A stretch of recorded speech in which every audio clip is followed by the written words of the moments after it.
अस्सलाम वालेकुम dear students. आज का हमारा जो टॉपिक है वो है what is cubic unit cell and what are its types. आज हम क्यूबिक यूनिट सेल और इसके टाइप्स को डिस्कस करेंगे। क्यूबिक सेल जो है this is one of the most simple unit cell. Cubic unit cell जो होता है यानी this is a unit cell in which the lattice points are at the corner of the cube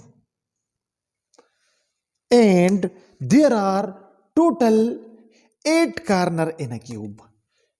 एक atom ion और molecule यहां पे, दूसरा यहां पे, तीसरा, चौथा, पांचवा, छठा, सातवां एंड आठवां। जैसा कि आपको पता है कि क्यूब जो होता है इसके 8 कॉर्नर्स होते हैं और इसके 6 फेसेस होते हैं, यानी this is cubic unit cell. अब क्यूबिक यूनिट सेल जो है, हम जब भी सॉलिड के क्रिस्टल्स के बारे में डिस्कशन करते हैं तो तकरीबन हर जगह क्यूबिक यूनिट सेल का एग्जाम्पल आता है। तो क्यूबिक यूनिट सेल का एग्जाम्पल हर जगह पे क्यों आता है? ये 2 रीजंस की वजह से आता है। रीजन नंबर 1 ये है कि क्यूबिक यूनिट सेल्स जो होते हैं, cubic unit cells are present in most of the ionic solids.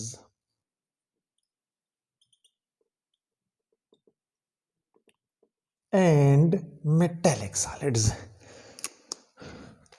Cubic unit cell जो होते हैं ये हम अक्सर इसकी एग्जाम्पल्स भी देते हैं और जब भी हम यूनिट सेल्स की डिस्कशन करते हैं तो हम पहला एग्जाम्पल क्यूबिक यूनिट सेल का लेते हैं। इसकी वजह ये है कि क्यूबिक यूनिट सेल बहुत कॉमन है क्योंकि most of the ionic solids और मेटेलिक सॉलिड्स जो है उनमें क्यूबिक यूनिट सेल पाया जाता है। क्योंकि ये बहुत कॉमनली पाया जाता है इसीलिए हम अक्सर इसको डिस्कस करते हैं और इसका एग्जाम्पल देते हैं। और दूसरा रीजन ये है कि हम क्यूबिक यूनिट सेल को क्यों डिस्कस करते हैं, तो उसकी दूसरी वजह यह है कि इजी इन कैलकुलेशन, बिकॉज इसमें A is equal to B is equal to C and alpha is equal to beta is equal to gamma and is equal to 90 degree.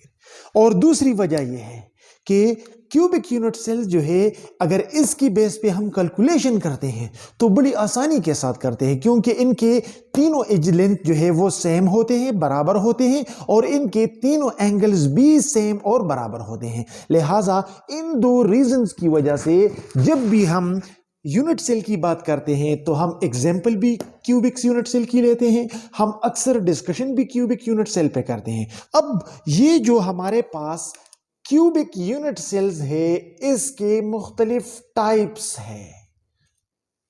तो मुख्तलिफ किस्म के कंपाउंड्स जिनमें क्यूबिक यूनिट सेल होता है उनमें मुख्तलिफ टाइप के क्यूबिक यूनिट सेल्स होते हैं और वो क्या है, वो ये है। नंबर फर्स्ट, सिंपल क्यूब या सिंपल क्यूबिक लैटिस। बाज कंपाउंड्स ऐसे हैं जिसमें सिंपल क्यूबिक लैटिस होता है। इसका क्या मतलब है? इसका ये मतलब है कि ये वो कंपाउंड्स होते हैं जिसके यूनिट सेल में, जिसके क्यूबिक यूनिट सेल के लेटिस पॉइंट्स में सिर्फ 8 पार्टिकल्स जो है वो ऑक्युपाई करते हैं क्यूब के 8 कॉर्नर्स को। यानी कि आपको पता है कि क्यूब के 8 कॉर्नर्स हैं, तो the particles in simple cubic lattice occupy the 8 corners of the cube and most of the part of this system remains empty. So simple cubic lattice या सिंपल क्यूबिक यूनिट सेल वो unit cell होता है जिसमें सिर्फ cube के corners पे particles पड़े होते हैं, बाकी किसी जगह पे पार्टिकल्स नहीं होते, यानी इनका मैक्सिमम इलाका जो होता है वो खाली होता है, इसका मैक्सिमम इलाका जो है वो स्पेस होता है। लिहाजा सिंपल क्यूबिक लेटिस जो है वो बहुत कम कंपाउंड्स में पाया जाता है। For example caesium chloride. Caesium chloride जो है ये एक ऐसा आयनिक सॉलिड है जिसमें सिंपल क्यूबिक लेटिस मौजूद है। ठीक है, तो एक क्यूब का ये जो है टाइप हो गया। दूसरा जो टाइप है क्यूब का उसको हम कहते हैं body centred. Body centred cubic lattice. Body centred cubic lattice क्या होता है? ये एक क्यूब होता है एंड इस क्यूब के जो 8 कॉर्नर्स है, हर एक कॉर्नर पे एक एक पार्टिकल होता है, यानी एक पार्टिकल यहां पे, दूसरा यहां पे, तीसरा, चौथा, पांचवा, छठा, सातवां एंड आठवां, just like simple cubic lattice का। लेकिन इन 8 पार्टिकल्स के साथ साथ एक पार्टिकल इस क्यूब के सेंटर में भी होता है, और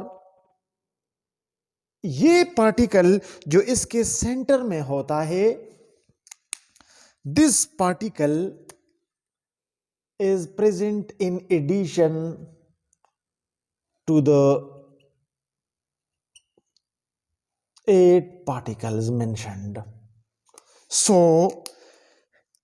ऐसा क्यूबिक जिसमें 8 पार्टिकल्स जो कि कॉर्नर्स पे मौजूद है, इनके साथ साथ एक पार्टिकल क्यूब के सेंटर में भी मौजूद होता है, तो ऐसे क्यूबिक यूनिट सेल को हम क्या कहते हैं? बॉडी सेंटर्ड क्यूबिक लेटिस, या इसको हम सिंपली BCC भी कहते हैं, बॉडी सेंटर्ड क्यूबिक लेटिस। अब जो तीसरी किस्म का क्यूबिक यूनिट सेल हमारे पास एग्जिस्ट करता है, उसको हम कहते हैं face centred cubic lattice. Face centred cubic lattice. अब ये फेस सेंटर्ड क्यूबिक लेटिस क्या होता है? ये कुछ इस तरह होता है। ये एक क्यूब है जिसके 8 कॉर्नर्स है, और हर एक कॉर्नर जो है it is occupied by a particle like the first 2. हर एक कॉर्नर पे एक एक पार्टिकल मौजूद है। इन 8 पार्टिकल्स के साथ साथ यहां पे आप देख सकते हैं कि हर एक क्यूब के 6 फेसेस होते हैं। ये देखिए, एक फेस ये हो गया, दूसरा फेस ऊपर वाला हो गया, ये तीसरा हो गया, ये इस तरफ वाला हो गया, वो उस तरफ वाला हो गया, और ये इस साइड वाला हो गया, बिल्कुल एक डिब्बे की तरह। डिब्बे के 6 फेसेस होते हैं। लिहाजा फेस सेंटर्ड क्यूब जो होता है या क्यूबिक लेटिस जो होता है, उनमें से क्यूब के 8 कॉर्नर पे भी पार्टिकल्स होते हैं, और उनके साथ साथ एक पार्टिकल हर एक फेस के सेंटर में होता है। फॉर एग्जाम्पल, एक यहां पे मौजूद है, दूसरा इसके सेंटर में मौजूद है, तीसरा ये ऊपर वाला जो है इसके सेंटर में मौजूद है, चौथा इस फेस के सेंटर में मौजूद है, पांचवा ये जो मेरी तरफ है इसके सेंटर में मौजूद है, और छठा वो जो उस तरफ है उसके सेंटर में मौजूद है। लिहाजा फेस सेंटर्ड क्यूबिक सिस्टम जो है FCC हम इसको कहते हैं, face centred cube. Face centred cubic system जो होता है उसमें 8 कॉर्नर्स पे ऑक्युपाई करते हैं पार्टिकल्स, जबकि 6 पार्टिकल्स जो होते हैं वो each of the 6 faces of the cube में मौजूद होते हैं। सो face centred cubic crystal lattice जो होता है इसमें मैक्सिमम स्पेस पार्टिकल्स ऑक्युपाई करता है। बॉडी सेंटर्ड में इंटरमीडिएट स्पेस पार्टिकल्स ऑक्युपाई करता है, जबकि सिंपल क्यूबिक सिस्टम में मिनिमम स्पेस पार्टिकल्स ऑक्युपाई करते हैं। एग्जाम्पल्स जो है वो सोडियम क्लोराइड जो है NaCl, सोडियम क्लोराइड जो है वो face centred cubic crystalline lattice में एग्जिस्ट करता है। इसी तरह जिंक सल्फाइड जो है वो भी फेस सेंटर्ड क्यूबिक स्ट्रक्चर में एग्जिस्ट करते हैं। और इसी तरह बॉडी सेंटर्ड क्यूबिक लैटिस के एग्जांपल्स है आयरन,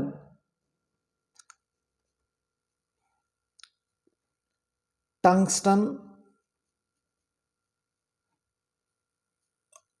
क्रोमियम एटसेट्रा। ये जो आयरन है, टंगस्टन है और क्रोमियम है, ये मेटल्स जो है ये बॉडी सेंटर्ड क्यूबिक लैटिस में एग्जिस्ट करते हैं। So simple cubic, body centred cubic और फेस सेंटर्ड क्यूबिक, यानी ये 3 किस्म के क्यूबिक लैटिस है जिसमें मुख्तलिफ किस्म के मेटल्स और आयंस जो है आयनिक सॉलिड एग्जिस्ट करते हैं। So this was all about today's topic.